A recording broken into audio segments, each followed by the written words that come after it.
चाहिए, क्योंकि जब हम पर डे एक अपनी थाल सजाते हैं तो उसमें हम सबको एक ज्ञान होना चाहिए।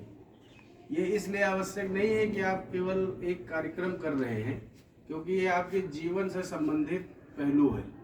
तो जब सुबह आपकी थाल आपके सामने आती है तो आपको उसमें ऑब्जर्वेशन करना चाहिए कि इसमें क्या सभी पोषक तत्व सम्मिलित हैं। अब सभी पोषक तत्व में कार्बोहाइड्रेट है, विटामिन्स हैं, है ना, प्रोटीन है, वसा है, खनिज लवण है और जल, ये सारी चीज़ें। होता क्या है कि हम जैसे कुछ लोगों को दाल नहीं अच्छी लगती है, कुछ लोग कहते हैं कि हमको ये हरी सब्जियां नहीं अच्छी लगती है। तो आप इसलिए नहीं भोजन करिए कि आपको क्या अच्छा लगता है और क्या अच्छा नहीं लगता है। भोजन इसलिए करना चाहिए पौष्टिक कि हमारे लिए वो कितना फायदेमंद है। तो दो तरह के भोजन हैं, एक स्वास्थ्यवर्धक है और दूसरा स्वादवर्धक। तो स्वादवर्धक भोजन जिन लोगों ने ग्रहण किया वो आगे चल करके समस्या का सामना करते हैं, और जो स्वास्थ्यवर्धक भोजन करते हैं वो आगे अपने शरीर को मजबूत बनाते हैं और हमारे जो शारीरिक, आंतरिक और बाह्य अंग है वो सुचारू रूप से कार्य करते हैं। तो हमें अपनी कार्य क्षमता और ऊर्जा की खपत के अनुसार भोजन भी ग्रहण करना चाहिए। जैसे जो लोग होम साइंस पढ़ते हैं वो सबका उन्होंने पढ़ा भी हो, और ये केवल होम साइंस का विषय नहीं है, क्योंकि खाना तो सब लोग खाते हैं। ऐसा तो नहीं है कि केवल होम साइंस वाले खाना खाते हैं, भोजन सब लोग करते हैं। तो भोजन सबकी आवश्यकता है ना। तो इसलिए भोजन में हमें सभी पोषक तत्वों को सम्मिलित करना है, और वो पोषक तत्व हमारी कार्य क्षमता और ऊर्जा की खपत के आधार पे होने चाहिए। जैसे आपका अगर ज़्यादा फिजिकल वर्क है तो आपको किसकी ज़्यादा ज़रूरत है? कार्बोहाइड्रेट की। क्यों? क्योंकि उससे बहुत ज़्यादा एनर्जी मिलती है। और क्यों? क्योंकि आप एनर्जी की खपत भी ज़्यादा कर रहे हैं।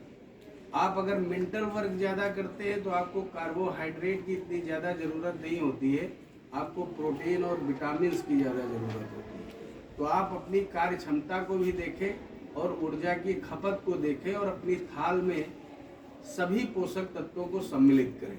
तो आज के इस कार्यक्रम के संदेश के रूप में आज हम सभी लोग ये संकल्प और प्रण लेंगे कि हम कोशिश करेंगे कि हम अपने भोजन की थाल में सभी पोषक तत्वों को एक निश्चित मात्रा में सम्मिलित करें, कोशिश करें।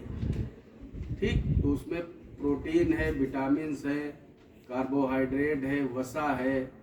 जैसे आजकल आप देखते हैं चाइनीज़ फूड का ज़्यादा हावी हो गया हम सभी के ऊपर।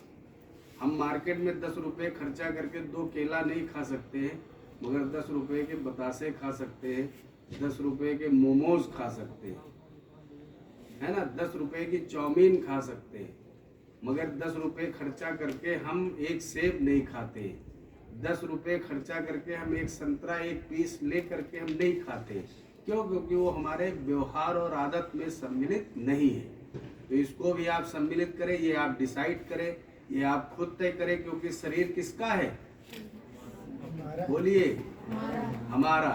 तो ये शरीर हमारा डस्टबिन नहीं है कि जैसे डस्टबिन में हम कूड़ा कचरा फेंकते रहते हैं, तो वैसे ये शरीर हमारा डस्टबिन नहीं है कि इसमें हम जो चाहें वो डाल दें।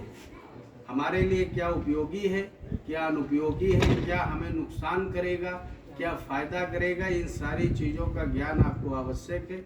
इसीलिए बीच बीच में समय समय पर इस तरह के कार्यक्रम आयोजित होते हैं कि आपके अंदर वो जागरूकता उत्पन्न हो, आप इसके लिए प्रेरित हो अपने शरीर के लिए।